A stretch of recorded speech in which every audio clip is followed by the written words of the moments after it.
dusk overtook the city, as the thief raced along the rooftops which led to Sophie's home. It was time for him to retrieve his apprentice. He was grateful for the fact that Guinevere had taken such a liking to Sophie. The time she spent with the boxman's sister meant that he could embark on jobs far too advanced for her, and practice his trade in private. As much as he cared for Guinevere, it was nice to get away from her, now and again. Garrett wondered if this would be the day that she finished her new outfit. Guinevere had improved much since resuming her training a few months ago, and she was nearing the stage in which another test would be necessary. Stooping just above the window to Sophie's bedroom, the thief peered inside. As expected with his old friend's condition, it was dark within. The only feature he could make out was a warm white nightgown on the bed. A nostalgic grin plastered across his lips. He could barely remember the confines of that bed, blinded by the blissfulness of youth.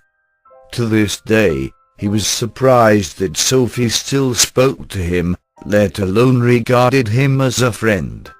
Even if their affair had been mutually spontaneous, most women wouldn't have taken his distanced morning after approach in such a decorous manner. If it hadn't been obvious that the thief had only wanted her body the previous night, there had been no mistaking it, come dawn. A part of him wondered still, how Sophie had possibly understood. Thinking back on it, it actually surprised Garrett that she had never gotten married. She truly was that special sort of person who came along maybe once or twice a lifetime. Pushing away such dusty memories and once again pulling free his pry bar, the master thief made himself welcome. Guinevere, darling, please be careful. Sophie voiced her growing concern for the young woman's out-of-control behavior. Guinevere just giggled as she continued twirling around the living room, nearly toppling over a vase in the process. The little nymph was now lost within the grips of a sugar high. Had Sophie known just how addictive sweet treats were to the naturally fruit-loving wood nymphs, she would have rethought her previous offer. But now it was far too late. She was just going to have to ride out this whirlwind of hyperactivity with her whimsical guest. Sophie, what did you do to her? Garrett's raspy voice caused the already nervous older woman to jump. She gripped at her heart and shot him a very annoyed expression. You know what? I think Basso's right about you, Garrett. You don't know how to work a door, do you? Don't see the need for them, personally. He shrugged. You wouldn't. She shook her head. Garrett returned his gaze to his student, who had yet to notice him. But honestly, what's going on here? Is she sick or something? Guinevere may have eaten an entire bowl of sugar a little while ago. Sophie replied, embarrassed. Garrett's face paled. What? Sophie, you can't give a nymph sugar. Why not? Garrett groaned and pointed to where Guinevere was dancing, lost in her joy. There's your answer. Right there. He rubbed his temples. How long has she been doing that? Long enough. An exhausted Sophie sighed. Did she at least put some decent work into her new uniform? She has a test coming up, you know. Yes, we actually finished it today. See? Sophie held up the dark green ensemble for him. Garrett looked it over discerningly.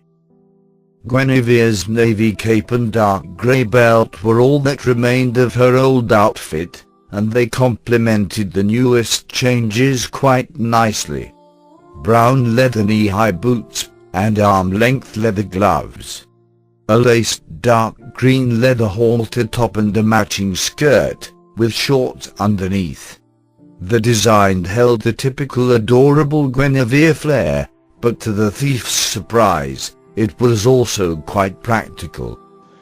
Interesting. Reminds me of something a scout would wear while out in the forest. Garrett commented. Isn't it cute? She decided on the pattern herself, said she could vaguely remember a similar outfit from her past. The thief's lips curved ever so slightly. Her past. That's good. She's getting some of her memories back. Garrett could only hope that more would eventually follow. Maybe then, the lost nymph could finally have some much-needed closure. Sophie gave him a playful nudge, gaining his attention. Look, she whispered. His eyes followed in the direction she was pointing. Guinevere gave a large yawn, and finally ceased to twirl. She sat back down upon Sophie's couch, and still not noticing Garrett, she laid down. The exhausted girl was asleep within moments. Told you before, Garrett. You've got a good one here. Sophie crossed her arms, stepping closer to her old friend. The thief did not offer a response to her comment. Instead, Garrett's eyes remained locked upon his apprentice as she slept. He found himself wondering what such fantastical creatures of law would possibly dream about. Her petite form rose and fell as gently as the breath that left her body, her mouth emitting the quietest of soft gibberish. Nymph speak. Please tell me that you're being good to her. She stared up at him with a look of genuine concern. To the best of my ability, yes. He replied pessimistically. Garrett, there's something that's been bothering me. Oh? Sophie hesitated for a long time before speaking. Guinevere has taken such an instant liking to me, and I to her. I never married, never had children. I feel that she's the daughter I never had, Garrett. I would never want to see her suffer, especially by my hand, or yours for that matter. What are you getting at? Garrett pondered, glancing away from Guinevere and into Sophie's uneasy expression. Garrett, have you told her about us? The thief looked at her, stunned. Of course not. That was a long time ago, Sophie. I'm surprised that you'd even bring it up again. The older woman gently and meaningfully clasped her hands around his leathery digits. She appeared very unsettled. Garrett, you need to tell her. It doesn't feel right having her think so highly of me and being blind to the fact that I slept with the person she loves most in the world. The thief swiftly retracted his hands from hers and crossed his arms. He disliked being touched, especially by Sophie. Something about her touch, something that had been so desired and welcomed years earlier, now made him very uncomfortable. If it's bothering you so much, why don't you tell her then? He snorted. No, Garrett, I can't do that. It has to come from your lips. Otherwise she'll think you've been keeping secrets from her. Her latest statement caused the thief to scoff. You just don't get it, Sophie. I've taught Guinevere to never answer questions unless directly asked. I'd be hypocritical if I didn't practice what I preach. If she ever did find out, she'd understand. Just be careful. Sometimes secrets can hurt far more than the worst of truths. Guinevere's eyes fluttered open sometime after midnight. She was still in Sophie's living room, although she had no recollection of anything prior to her nap. Through the faint glow of two waning oil lamps, she could see Garrett perched in the chair across from her. Good evening. He grinned. Guinevere sat up and stretched her legs out in front of her. How long was I asleep? Long enough for Sophie to decide that you should just stay the night. The thief remarked dryly. Oh. I heard you finished your new outfit. Yes, I can't wait for my test mission. I'm so excited. Guinevere replied gleefully. That's good. I'm looking forward to seeing how you fare. Garrett leaned back in the armchair. A faint rustle from outside caught his attention, causing him to look out the nearby window. There were two men below, swerving and talking loudly. Obviously very drunk. Garrett! Guinevere suddenly shrieked so loudly that the thief feared she would awaken Sophie. What? What is it, Guinevere? What's that on your face? Did you get hurt today? Garrett blinked, his tired mind taking a moment to remember his scar. Oh, this? He traced the small, diamond-shaped mark. No, I've had it for a few months now. Why haven't I noticed it then? Where did you get it?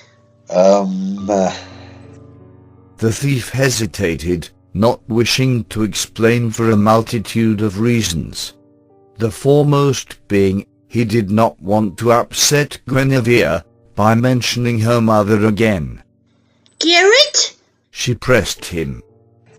I got it while I slept. I had a nightmare, Guinevere, about your mother. She attacked me, and when I woke up, the wound was still there. Her reaction was far from skeptical or hurt. In fact, it bore much closer resemblance to utmost horror. Very softly, Guinevere gathered herself and spoke. So you're telling me that my mother inflicted a physical wound on you from a subconscious realm? If you mean a dream, then yes.